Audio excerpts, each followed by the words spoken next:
Grain tank capacity. The AF9 and CR10 have a 16,000 litre grain tank. The AF10 and the CR11 have a 20,000 litre grain tank. Fuel tank capacities, the smaller machines have a 1,300 litre tank and the bigger machines have a 1,500 litre tank. Okay, so these machines are, in relation to their to the current generation combines, if you like, completely new from ground up. There is very little componentry on these that is similar to the current generation flagship or dot series CR. Okay, and that's for good reason. These machines, I guess, when they were, you know, in the process of being, you know, thought out and made up, basically had, I guess, 4 key pillars, if you like, in mind, I guess, that they wanted to, achieve, you know, they wanted to achieve. The first one is productivity. They wanted to increase productivity, power efficiency. The second was grain savings. So when we get to talk about the cleaning system on these machines, it is, for good reason, you know, another level up from where we've been. Uptime, okay, increasing uptime, so making sure the machines are working, you know, more often than not. And this, you know, whether it's maintenance, just having a clean drive line, you know, things like the auto de-slug feature, which we'll talk about when we talk about the rotors. And the last one is residue management. Residue management is very important. And when we get to talk about the residue management and understand how it works, we sort of understand what we mean by, you know, changing the game on how we distribute the residue and how we, you know, create the residue, but also distribute it on the paddock behind us. Okay, but firstly, let's start at the feeder. So effectively, if we start at where we pick the head up, whatever we're picking up, these are all backward compatible to a degree with what we've already got. The cradle on top, all good, it'll still pick the machine up. The feeder itself is roughly 100 mil wider, and obviously with higher capacities and so forth, they need to make sure that there's, you know, enough room to get enough product up there. But also, especially when we're talking about the CR's gone to bigger rotors, 24 inch, and we've always talked about match width feeding from the feeder to the rotors. There's no convergence or anything like that, so the feeder had to be wider, and it's also been made wider for the AF as well. I guess really the biggest difference is how we latch the head onto the feeder, and it's these sliding pins that come out via this handle here, okay? Whereas in the past we've had a pawl that's locked over from a handle, these ones, 2 pins fly out, okay? They've got to be done manually here, but that's the difference. And there is a kit that you can get to put on fronts that are older than model year 24. From model year 24 onwards, they come with both, so that they'll fit either system. But you can get a little DIA kit that basically you can put onto the front, which will take these pins, okay? It's just there to hold the front on in case so it doesn't come off. We have pitch control on the feeder face, so plus or minus 8 degrees, and that's controlled by these 2 rams underneath here, okay? We also have tilt control, okay, which is not new to CNH, they've had that in the past, but it gives you plus or minus 6 degrees. The only difference is it is now pivoted at the bottom as opposed to the top, and that just, the reason they did that is because it gives a better, the floor to this angle, when it's pivoted at the bottom, it's less disruption, so it's better, you know, it still feeds better, you know, regardless of what angle that you've got that tilt on. The feeder itself comes in 2 variations. The standard, which is this one today, that we've got here, and has a lift capacity around 5,500 kilos, okay, which is fine for any front that we're going to use here. You know, any draper, 60 foot, whatever, no problems at all. They do have a HD feeder, which has a lift capacity of 6,800 kilos. And that's really reserved, if you like, for the big 16 foot corn front, folding wing corn front. Very, very heavy front, requires a very heavy drive and so forth. It is constrained to being a variable feeder only, so a variable speed. The corn guys love I don't know if anyone here's harvested corn, but they love to be able to control the speed of the feeder chains, if you like, to match them up with what the gathering chains and so forth are doing on the corn head itself. Okay, whereas the likes of this one is a fixed speed drive, because for small grain and so forth, we just wanted it at a fixed speed. Okay, you can opt it up to a variable speed, but you really, you know, the only time I think you're really going to need that is if you're doing corn. And this standard feeder, it obviously has a smaller lift capacity, would be for a smaller, maybe say an 8-row or 12-row corn front at the biggest. So I guess the next thing along is there's a feed roller incorporated into the feeder itself, and it sits right behind the top shaft of the feeder. That feed roller, nothing new certainly to New Holland, and Case H have had it available as well, but I suppose it, you know, it takes that material off the feeder chains and pushes it into either the rotor or rotors. I guess the biggest difference is in the past, the feed roller was essentially a fixed speed, or you had to change pulley sizes and so forth to get a different speed. So essentially you had, I know on the New Holland it's like 650 thereabouts on low speed and 1100 for the roller speed on high speed. The difference here is that that feed roller is coupled directly to the front of the rotor and to the front of the left rotor on the New Holland. Okay, so that's what drives that feed roller. So as you speed the rotors up, you speed the feed roller up as well, and vice versa. So you're getting that window of the sweet spot, if you like, no matter where you are through the rotor range. Okay, and it's certainly using, you know, essentially using the rotor or, you know, the rotors as a drive shaft saved a lot of different, you know, mechanisms and so forth. So it was quite well thought out. It doesn't run at a 1-to-1 ratio. It's slightly different to that, but that's just, and actually between the single rotor and the dual rotors, it's actually a different ratio, but it's really, you know, it's what works best for that particular configuration. Also incorporated into the feeder is a stone trap, which is part of what that feed roller also does. It doesn't just, you know, give you nice consistent feed to your threshing rotor module and so forth, but it also acts as part of the stone trap. So the stone trap is just a sump which is located directly underneath that feed roller, and if you've got something foreign like a rock, a big stick, whatever, coming up that feeder, that beater will push it down. It will fall down into that sump, okay, and not go through the machine, okay. Once again, nothing new to CNH product. They've had stone traps on their machines for a long, long time, and it's a very effective way of making sure that you've only got crop going through the rotors and nothing foreign that can do a lot of damage. That stone trap, obviously it's susceptible to becoming full, so you do need to empty it. You can do that from the cab. If you have a look on the right-hand side there, you'll see a small actuator that when you push a button in the cab, it'll flip the door open, empty the trap, and then you can close it. Okay, it does have a manual override if need be, so you can just put a spanner on it and mechanically open and close it should you need to. Good thing is, it's also got a sensor on it, so if you do open it and then get busy doing something else and didn't get round to closing it, it won't let you engage the feeder until it's closed. Okay, because obviously if you run along with it open, you're going to lose a fair bit of product out of the stone trap hatch.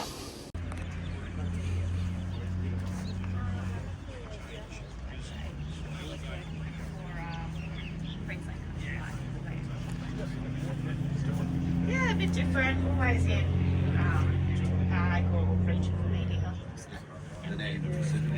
Yeah, now. At each stage, not quite a perfect. Alrighty. Is there any questions on the front of the on the front of the combine, the feeder, and so forth?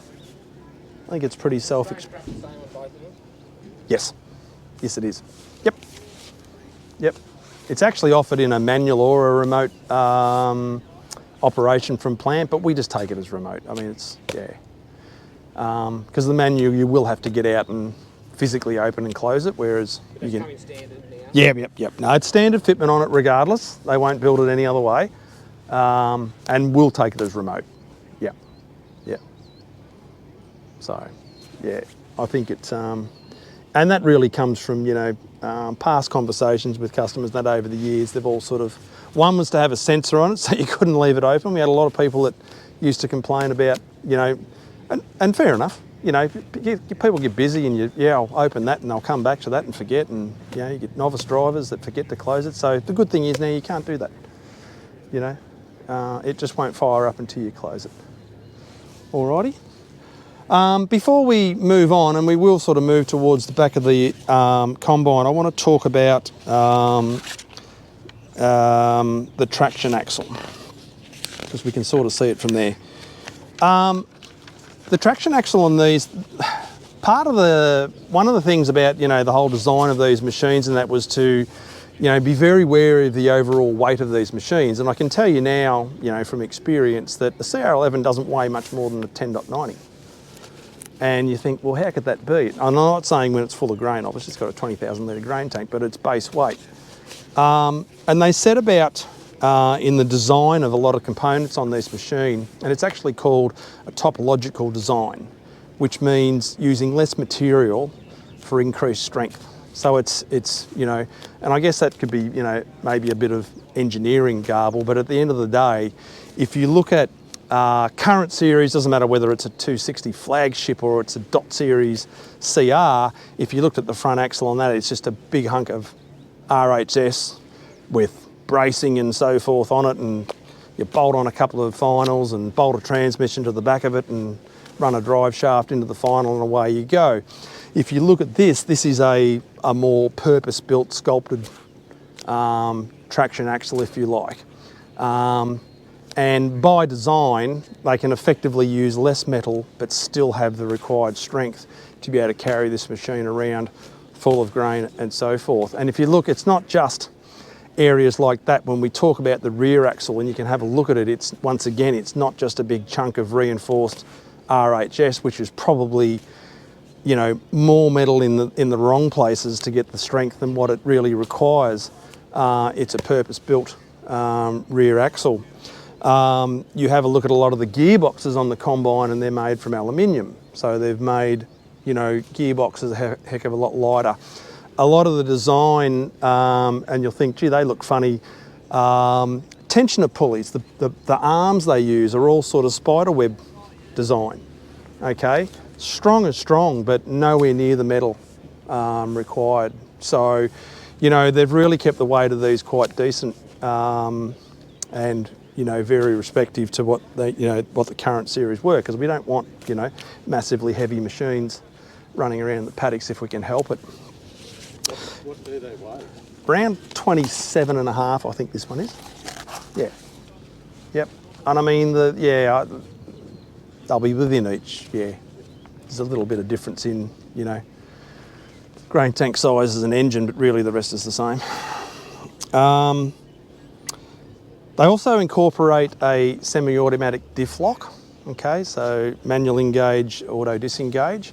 And if you opt for powered rear axle, which we'll talk about when we get down there, you get a diff lock in the rear axle as well. The gearbox in these are 2-speed, which is not new to CNH products. Since the release of automation, if you like, in 2018, we went to a 2-speed transmission so that you had a harvest speed and a road speed. If you're going to have an automated combine, you can't be pulling up to change gears while you're harvesting. You need to have one that takes you basically from 0 k's through to 20 kilometres per hour. And that's what we still have today with these machines. There's quite a few different options for the rubber that you put on these machines, and also obviously tracks. So although the track modules are very similar to what we had in the past, it was a bit of a, if it ain't broke, don't fix it. It's still a 4-roller hydraulic suspended track module. The only difference is it runs wider tracks. So where we've traditionally run 28.5-inch wide tracks, we're now probably by default running 32 on these. You can go back to a 26 or you can go up to a 36-inch wide track. Okay. It's a little bit different for the Case H guys because the track modules come out of Zettelgem. So it's fine for the New Holland, they can fit them on and ship them as they are. But of course, with the Case H being built in North America, they've actually got to meet up in Australia. So at the moment, we've got the 32-inch track available for the AF. In all honesty, in my experience, that will suit 90+% of buyers anyway.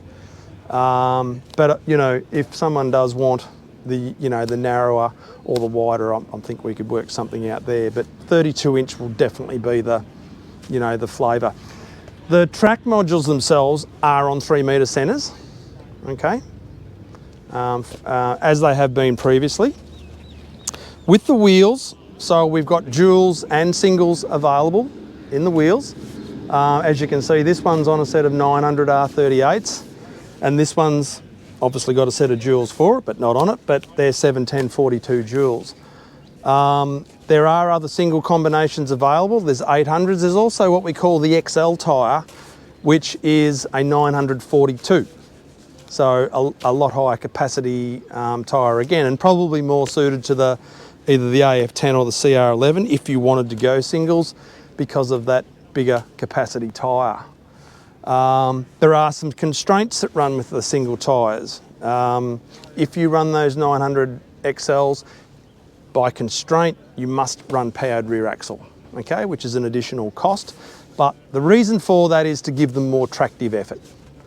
It's fine, they'll handle the weight and so forth, but obviously only having, 2 wheels on it, engineering has decided that, they would be a better performing machine if they had powered rear axle as well to give them more tractive effort. So, you need to keep that in mind, I suppose. Track machines are fine. You can get powered rear axle, but it's not by constraint. So, and obviously duals, you can just run them as just a straight dual machine with a standard axle or a powered rear axle if you want. We can also offer LSWs. So the LSWs are the low sidewall Goodyear tyres. So 1200 wide on a 46-inch rim, low profiles if you like. Some people like them, but they're there if if that's what you want. All right. As I said, guys, please don't be afraid to interrupt and ask questions if you want, because I'm bound to miss something as we go through. That's why I bought notes so I don't. If anyone's wondering that, 25 litre hand water tank. It's also got a pump in the top that you can put soap in. It's just handy. We come back to talking about the rotor and threshing modules, and as I said, there's not one thing on these two machines that the designers didn't think about changing. They really did go from the front to the back, because it's all very fine to up our horsepower X amount, but realistically the rest of the machine's got to be capable of harnessing and utilising that power. So everywhere we look on this machine, straight away, well, I can tell that there's there's a lot of difference.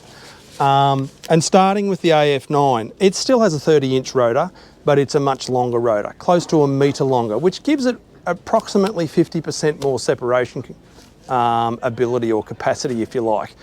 And that, for Case H is a really good thing. And we ran both the AF9, there's an AF10 also in the country last year, and some of the feedback on the capacities they were getting with that machine without loss were, they were really, really happy. So they've made some really good advancements, if you like, in the separation capacity of that single rotor machine, and still, that basic Case H DNA, simple, user-friendly on all crops. So it's really good.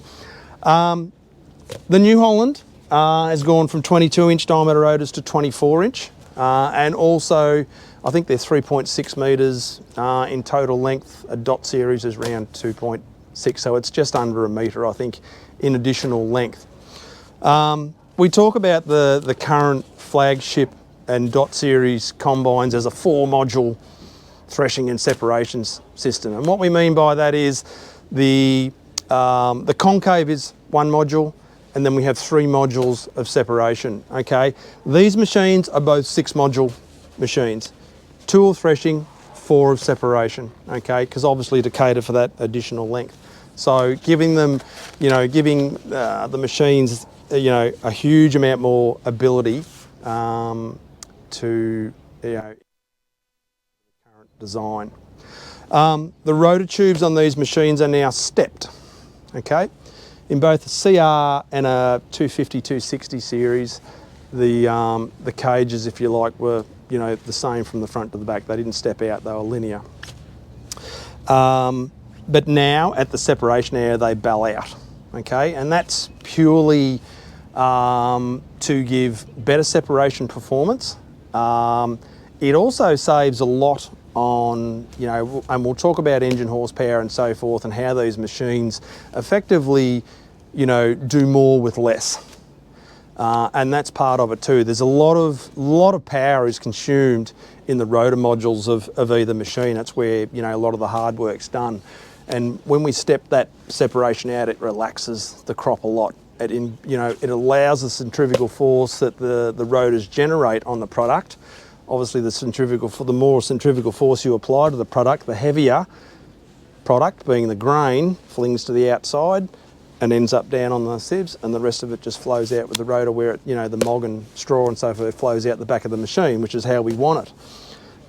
So that's part of, a new design, if you like, in the rotor modules for these machines over previous. There are many different concaves design, available for these machines. If you look at this machine here at the moment, it's got a set of small grain concaves in it, so the wires are quite close together. So typically what you would use in cereals and so forth. But we do have large wire concaves, bigger gaps for different products, beans and those sorts of crops. And there's round bar for corn. So look, it doesn't matter what crop you're going to harvest with either of these machines. CNH have got you covered as far as being able to set the machine up for your particular crop type. Same with the separation grates, okay? These are just what we call bar and wire. There's slotted grates with smaller openings, if you like. Sometimes in where I'm from, down in Victoria, it's quite dry. The crop can become quite brittle, and through its natural process of going through the rotors, it tends to break up a lot. Now, if you get a lot of that material that's just making its way through and getting down onto your sieves and starts compromising your sieves, sometimes you need to, perhaps change some of those modules to a smaller hole, a slotted grate, to hold that material in longer. Still lets the grain out, but it just holds that, what we call mog, or material other than grain, in the rotor tube, so we can get it out into the residue management system. The rotor vanes, so effectively we're talking about the rifling in the rotor tubes, okay, are adjustable. Now that's nothing new to CNH. We've had that sort of technology, but it's, well, why do we need it? Being able to advance and retard the rotor vanes allows us to control the speed of the crop going through the rotor tubes, okay? Because obviously if we advance them and it'll spiral it through quite quickly, or if we retard them, it'll actually give them the material more passes over the rub bars and the concaves. And when would we need that? Well, in hard threshing conditions and so forth, there's no point just whipping it through before it's been done. We need to slow it down. And that's a huge part of the automation systems that are tied up with these machines. The automation systems, one of the parameters it controls is the rotor vanes, okay? So it controls the speed of the crop going through the rotor modules, and it works really, really well. Concave breakaway, if you like. If you get in a situation where the machine is overloaded in the rotor and something's got to give, it will break away. It's then just a push of a button for it to recapture itself and set itself back. There's no shear pins or anything like we've had in the past where it's a 25-minute job to get in the grain tank and change a shear pin. It's all just done from the cab. So once again, levering back to uptime and that sort of thing, Things like that, where it takes you 25 minutes as opposed to 2 or 3 minutes, saves you a lot of time and keeps you harvesting. To go one step further, we talk about the de-slug feature of the rotors. Okay, so in the event that you do block one of these, there's no spanners on this machine to unblock the machine. It's all done from the cab. Okay, so you initiate the de-slug procedure, it takes over. 3 minutes later, it's cleaned out and away you go. Okay, remembering these are CVT drives for the rotor and same sort of thing for the feeder, so they've got plenty of grunt to back blocks and so forth out. You can unblock the feeder on its own, or you can do feeder and rotors together. Okay, and it's all a sequence. The system, it measures the load on the rotors, the torque. Okay, so it knows, so it doesn't just try and ram it into gear and feed it out. It rocks it. And it understands how much load's in there. So until it gets it to the point where it's right, and then it'll evacuate it out. So works really well. Did you have any situations last year where they actually blocked? Were they blocked? Yeah. Yeah, I believe. Yeah. Yeah. Yeah. So it worked. Deliberately done this one just to test out Yeah. the de-slug. Yeah. Yeah, really. And look, I know it's not something completely new to Case H, but it is certainly to New Holland. It was a very belt-centric, yes, there was a unblocking system on the New Holland, but it was very tiring and sweaty job, as I'm sure a lot of you is going to attest to. As I said, the rotors are driven by a CVT gearbox through a 3-speed gearbox. And if you look on this one, there's actually a handle here, and this is where you can go from first to second to third with a neutral in between each one. If you have a look on the AF9, it actually has an actuator on it, and it's done from the cabin. It's available on both, to be honest. These are both pre-production units. That's just the way this one turned up. I think certainly going forward, you know, from all our 26 builds, I mean, we have a limited amount of combines coming in for both brands this year that customers will be, you know, have bought and will be using. But from 26 onwards, I think, you know, we'll see, you know, remote selection, if you like, for rotor gearboxes from the cab, just a standard feature. That also incorporates, you have 2 different chopper speeds. So as you'll see on this one, there's also a lever. Part of the remote selection for the rotors also gives you remote selection for your chopper speed, so it's not just the one. But you know, in this day and age, I think, you know, generally speaking, you know, in Australia, we always search for the higher spec. It's just the way we are. But yeah. So, is there any questions on any of that before we move on? No? Okay. All right. So we're going to talk about the cleaning system on these, and this is, I want to spend a bit of time on the cleaning shoe on these combines, because it is very, very new to us, what they've done with it. I guess not only trying to reach the same outcomes, but also, you know, to go that next step above. And that's what they've achieved with this. So when we're referring to a Case H AF9 or 10, we're talking about the Crossflow Plus system. When we're talking about a New Holland CR10 or 11, it's the Twin Clean cleaning shoe. So these cleaning shoes are essentially 2 cleaning shoes in one. And what do I mean by that? They have 2 top sieves, 2 bottom sieves. The front, top and bottom sieve have their own clean grain cross auger, and the rear one has its own clean grain cross auger. So there's 2 clean grain cross augers, which bring the material together, and it all heads up that big clean grain elevator.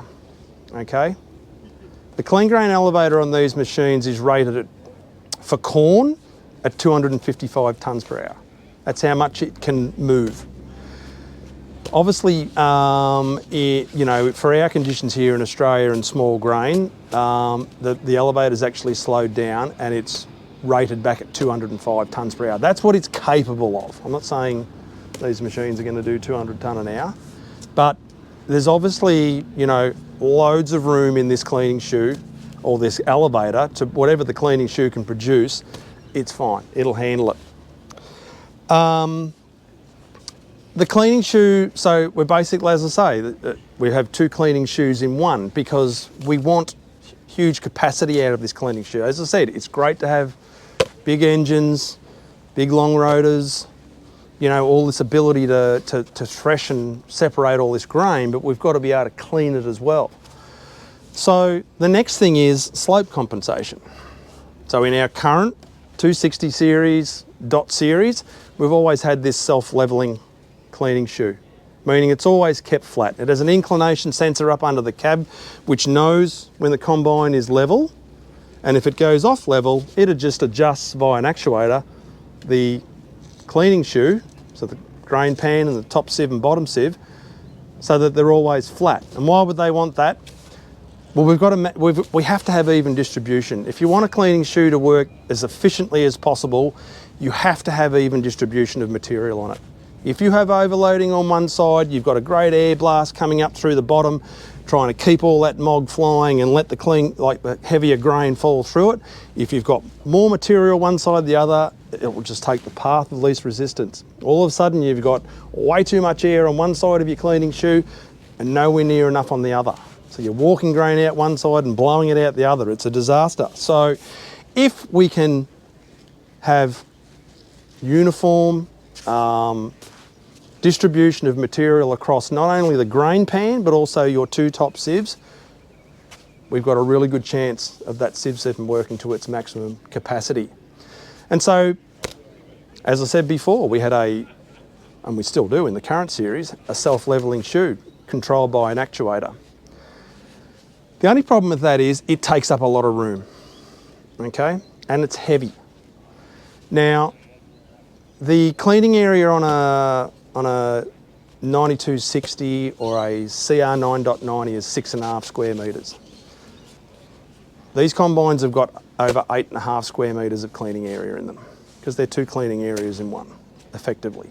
Okay, and part of the, part of getting that much cleaning area in there, we had to save space, but we still needed some form of slope compensation so that we got that even distribution of material across the grain pan and sieves. So what we've got is what we call a cross-shake system.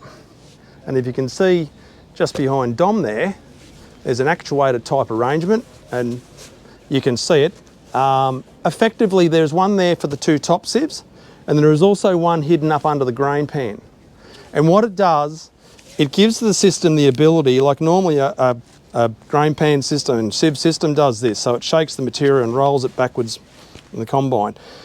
If for whatever reason, combine goes off camber, there's no ridgebacks or anything across the sieves or grain pan on this, it would all start to shake to one side. What it does is, instead of doing this, it starts shaking it either way. So it can shake it effectively uphill, okay?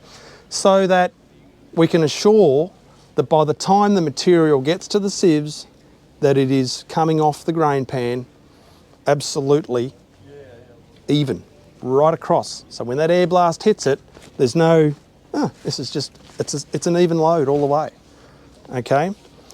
The beauty of running a grain pan as well, it stratifies the material. So you've got, if you do a kill stall and look underneath your concaves and so forth on the grain pan, all you see is this massive mound of mog and material and so forth. If you scratch underneath it, you'll see the heavier grain falls to the bottom.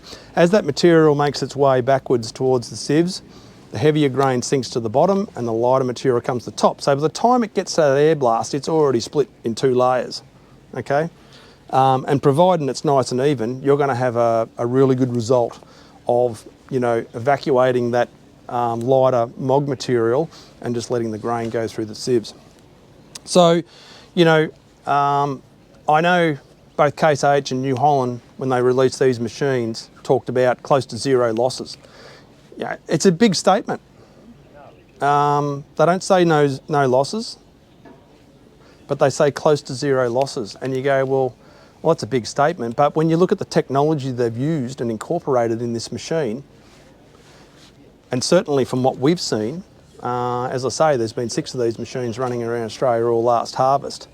It is absolutely on the money, okay? Huge capacities with minimal loss.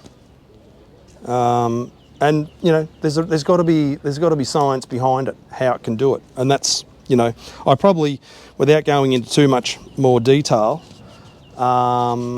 yeah, that's probably the easiest way I can explain it. But if you've got any questions and so forth on that, yeah. The last thing I want to touch on the cleaning system, I did say I'll spend a bit of time on it. The system also has pressure sensors, sieve load sensors we call them, and there's 4 on them, 2 at the rear of the back sieve, top sieve, and 2 at the rear of the front top sieve. And why do we need these? It's one thing to have a uniform spread of material across your cleaning system, but the other thing is to have the right amount of load, okay? Because even though it's uniform, if you've got too much load on there and the air can't get through, you will just walk grain off your sieves. If you've got too much air on there and not enough load, you're actually blowing everything out of the machine. Not only the mog, but you're blowing out the grain as well. And that's what these pressure sensors manage and monitor and control, if you like. And what they do is, basically each one of them is taking a pressure reading above and below the top sieve. So it's reading and it's comparing those 2 pressure readings. So you can imagine if I had, let's say, just the right amount of material, the right amount of load on the sieve.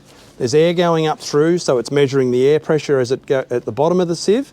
Now obviously there's resistance because there's some load on it, and it's getting another reading above the top sieve. Now, once it knows what the right delta there is, the right difference, and it maintains that, you've always got the right amount of air on. Because if it gets overloaded, no air gets through, there's basically next to no air pressure at the top and a high pressure underneath, it knows straight away, I don't have enough air on. I need to either open some louvers and let more air through or speed up the fan. If the pressures become almost the same, that means there's really no resistance on the top sieve.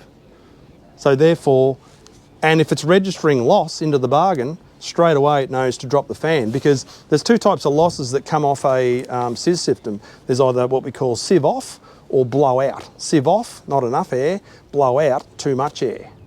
So both of them register as a loss, but how would you know which way to go with your fan speed if you didn't have that sort of information available? And that's what makes this system, and it is all part of the automation system, but that's what makes this system quite special, okay? And makes it more of a proactive system as opposed to, say, maybe a maintaining system. In other words, having to get the machine absolutely set up sweet as, and then, righto, just maintain it for me. These ones can actually, you know, as conditions vary and it will manage that, all right? Rethreshing, so obviously anything that falls off the back of the bottom sieve that can't go through it, the smaller louvers, hasn't been threshed. A cross auger brings it across to this mechanism here where it's rethreshed at the bottom, augered back up and spread over the cleaning system, okay? Your returns are not put back through the rotors, compromising those. You can monitor the volume of returns. So, I mean, if you're not using automation for whatever reason, there is next to your loss funnels for your rotors and sieves, there's also another funnel giving you a bar graph in a funnel, if you like, of you know, the volume of returns. It's not a known, so, you know, once you understand how many returns you've got, so you might do a kill stall or whatever at the start of the season, you understand, you can then adjust the sensitivity in there so that it's not so much, it's, so there's something reading there. Obviously if it increases, you know your returns have increased. If it decreases, well, you know they're decreasing. So, yeah, but that, you know, it works quite well. Grain tank. So we talked about the size of the grain tanks. 16,000 litre on the AF9 and the CR10, and a 20,000 litre on the CR10 and the CR11. The outload auger on these machines it outloads at a rate of 210 litres a second. Okay. There's 2 gross augers in the grain tank, and you can actually turn one of them off. Just 210 litres a second is it's a fair mess if you get it wrong. If you're topping off a a grain cart or something like that, you can actually hit a button and it'll stop one of the cross augers feeding the main auger. So you'll halve that back to 105, okay, which makes it much more manageable. You can also turn both of them off so that you can clean, you know, your unload tube out. Okay, so you've got a lot of control. It's all done on the multi-function handle. Auger lengths, these are high capacity, what we call a high capacity unload auger. Obviously has a bend in the middle there or towards the end there for storage and so forth. But essentially from the center of the grain, from the center of the grain tank to, I guess the end of the auger is 11.5 metres. Now when you incorporate the big long chute as well on its desired, you know, angle and so forth, you'll drop to 12 metres, okay, centre of your grain cart. 9 has what we've got to call a integrated chopper. So the chopper is actually located at the rear of the rotor, which is quite familiar to Case IH owners. So the chopping is done there and the material is then pushed to the spreading system, which we'll talk about in a minute. The New Hollanders have what we call a high hood mounted chopper. So at the rear of the rotors, there's a discharge beater, which takes the material from the rotors and actually spits it into the chopper, which is located just here. Okay. The material is chopped up, and then when these spinners are actually in their service position, if you like, this big actuator here rolls this back around and they sit underneath here. Okay. Material goes down from the chopper into the spinners and shoots it out. Now, the difference between the two systems, they term this as a fine chop and the integrated as a standard chop. And really all it is the number of knives available, if you like, on the actual chopper rotor itself. European conditions, really high, bulky straw crops that are green require a much more aggressive chopper on them. So they use the fine chop to get the material down to the size they need. The integrated, which I think, in all honesty, is probably maybe more suited to our conditions here. Less knives, probably not as fine, but in our conditions here in Australia, less bulk, not as green, work just fine. The integrated probably lends itself better to a weed seed management, module on the back of the machine, whether it's a seed terminator or the other one. The other thing is the integrated requires less horsepower to drive. So there are positives between the two, depending on what you're looking for and what your application is. So then we come to the actual spreading mechanism. Now, obviously, it's one thing to chop the material up and get it all right, but, a huge part of, and very important to the job and the finished product is actually getting that spread of material, the width of the cut, and keeping it as consistent as possible. And this system, which has won awards overseas, it utilizes two hydraulically driven spinners that are controlled by a radar pad on each side of the spinner. Okay. So effectively they use radar because it can see through dust, so it's not affected by dust. And essentially what the radar is doing is monitoring where that material is landing. So you type in the width that you want the spread to go to, and the radar then monitors how far that spread's going. Now, if it's not making it, it spins spinners up. If it's, if it's a crosswind, it'll spin this. It's got individual control over the two spinners. It will spin one side up and slow one side down. So effectively, you're getting the best opportunity, regardless of what conditions are out there, of getting that spread uniform and consistent as possible. Okay. And I can tell you now, these things do spread 60 feet. No problem at all. Okay. The only other difference between the hood mounted and the integrated from a spreader point of view, the spreaders on the integrated are 800 mil, the spreaders on a high hood mount are 970 mil. Okay. Which probably gives the high hood mount maybe, a little bit more capacity, but both the AF9 and 10 last year. Both had integrated choppers on them with 800mm spreaders and were spreading 60 feet. So, yeah. So they've covered a lot of bases as far as, you know, like I said, it was one of the key directives, I suppose, when they were bringing these machines together a long, long time ago. I mean, these have been in the pipeline, I can tell you, for, a great deal of time. And one of the things was to, take residue management, I guess, to another level. And I think they've certainly, achieved that. The rear axle, when you have a look at it, it's not like it's more like a tractor rear axle or front axle, if you like. It's a purpose-built rear axle. It's available in either a powered rear axle, which the CR11's got, or if you look at the AF9, it's got a standard non-powered rear axle. The powered rear axle, rather than using mud hog hydraulic motors and so forth on individual wheels and so forth, it actually incorporates a hydraulic motor plugged on the front, running through a diff with axles out to the wheels, to a planetary gear set. That allows us to have diff lock. So we then have diff lock front and rear when we run powered rear axle. There's also two styles of rear axle. There's the high pivot and what we call a virtual hinge.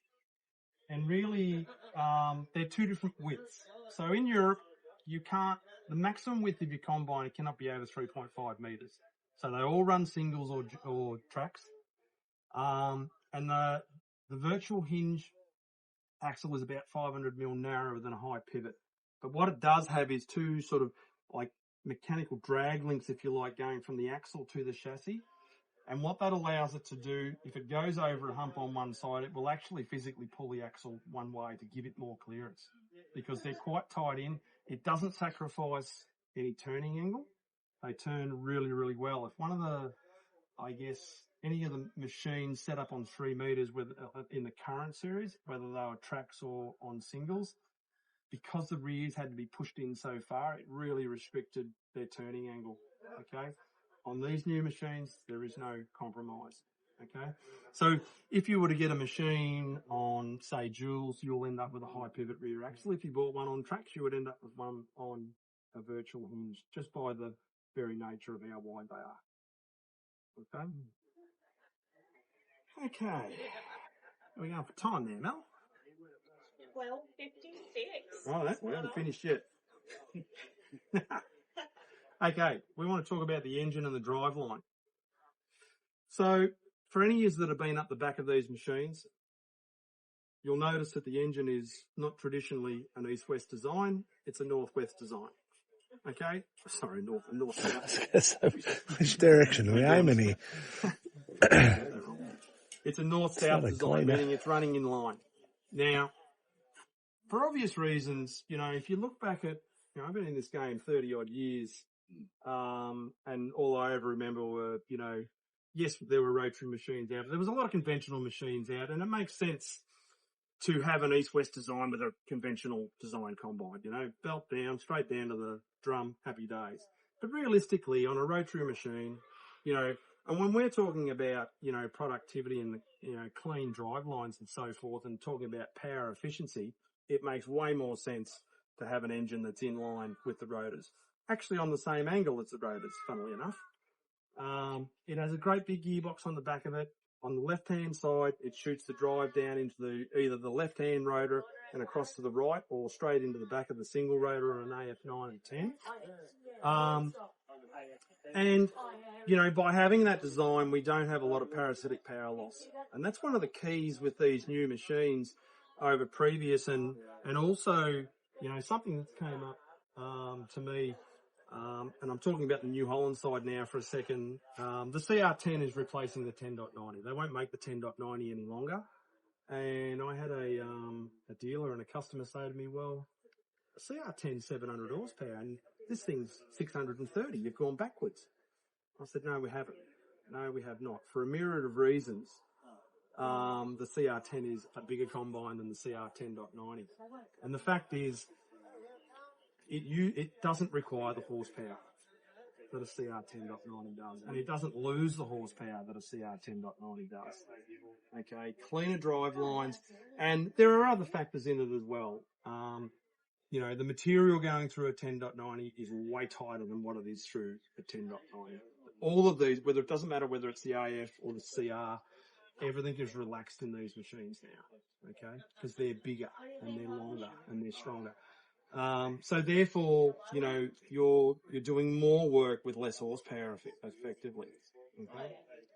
And it's something to accept and understand. And, you know, the proof is in the pudding. We are certainly getting much more capacity out of these, you know, new generation combines than we are, but that was one of the directives that they set out to do. You'll notice also when you're walking around the back there, and it's quite important in this day and age, you'll notice that the exhaust manifold, the turbo, and also the pipe coming out of the turbo to the muffler is all isolated. Okay, so the turbo's boxed, the manifold's boxed, and like basically all the real hot areas are insulated. Okay. Now, I've heard a lot of, you know, talk over the years about how hard it is sometimes to get insurance in different areas and different crops and so forth because of, you know, the risk of what we call thermal events. And I think this is a really, you know, fantastic proactive step towards, you know, the company, you know, I guess helping negate the chance of that happening. And if it, you know, it must and should help with insurance companies, to put their mind at ease that, you know, these really bad hotspots and so forth have really been taken out of the equation. It's not new to these combines. We have been in the last 2 or 3 years running different levels of insulation on the current series, and it's been working really well. Starting with, you know, the exhaust manifold. But these have gone one step further. Turbo all covered, boxed in, tight, no material gets in. We haven't had a single issue with that. So really good in design. I don't think I've got much else. One thing I'll bring up, we talk about maintenance and so forth. Couple of things. There are no drive chains on this machine. I think I might have mentioned that earlier, or did I mention that last? I can't tell. But so they've eliminated all the drive chains. Obviously, they're a high wearing component. And we're trying to reduce the amount of wear and maintenance we can. There's basically 3 levels of wear package on these machines that you can order them with, starting with high, then extra, and then there's an ultra, which is more reserved maybe for rice farmers or, you know, rice application where the material's quite abrasive. We're bringing these machines in with the high wear. And I did ask engineering, you know, where does that set us where we currently are today? The wear packages with the current generation, like the 260 series and the dot series, are actually different. So if I compare it on a CR 9.90, there is a standard wear package and an abrasive. We bring the machines in with an abrasive package. We get the best wear package on them we can. The high wear is starting there. So it's as good as an abrasive package that we've got today. We can go to extra, and then you've got the ultra on top of that. Different, you know, all different parts of the machine. So someone asked in maybe one of the first groups, you know, what's the maintenance going to be from a wear factor? And I guess all I could answer is for 2 reasons. It's really, I think it's going to be better. You've got the option to go to that extra wear package, which is going to be a lot better wear package. But the other thing is, and what I touched on a minute ago, the material going through the machine is nowhere near as tight and, you know, creating that friction, if you like, and that wear factor. These machines will be much more relaxed with the product going through them, which is going to, is going to equate to less wear, at the end of the day. So no drive chains, so there's nothing to replace there. Belts. Now belts do wear out, but they have a longer lifespan than a chain, especially in our conditions here in Australia. All right. Any questions, anybody? We're here for the rest of the day, so if you do have some, just,